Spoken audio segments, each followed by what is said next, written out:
తెలంగాణ రాష్ట్ర వ్యాప్తంగా పెన్షన్ అందక 36 మంది ఆత్మక్షోభతో మరణించారని, మరికొంతమంది ఆత్మస్థైర్యం కోల్పోయి ఆత్మహత్య ప్రయత్నాలు చేస్తున్నారని రిటైర్డ్ ఉద్యోగుల బకాయిల సాధన సమితి ఉమ్మడి వరంగల్ జిల్లా అధ్యక్షుడు ధర్మేంద్ర అన్నారు.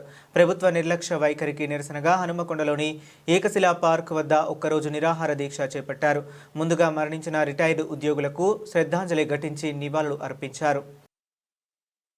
ప్రభుత్వం నుంచి చలనం లేకుండా ఉండడం వలన ఈరోజు బకాయిల సాధన సమితి పెన్షనర్ జేఏసీ యొక్క సహకారంతో ఇక్కడ ఈరోజు ఒక రిలే నిరాహార దీక్ష శిబిరాన్ని చేపట్టడం జరిగింది.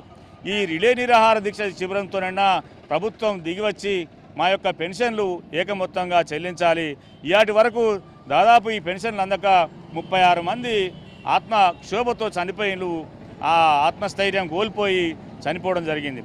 వారందరికీ కూడా ఈరోజు ఇక్కడ శ్రద్ధాంజలి ఘటించి తదుపరి కార్యక్రమం చేపట్టడం జరిగింది. ఈ యొక్క నిరాహార దీక్షతో ప్రభుత్వం దిగిరాని పక్షంలో నెక్స్ట్ రాను ఇంకా ఉద్యమాన్ని విస్తృతం చేసేటువంటి అవకాశం కూడా ఉన్నదని తెలియజేస్తూ ప్రభుత్వానికి మరొకసారి ముఖ్యమంత్రి గారికి అందరు ఎమ్మెల్యేలను కూడా విజ్ఞప్తి చేసినాం.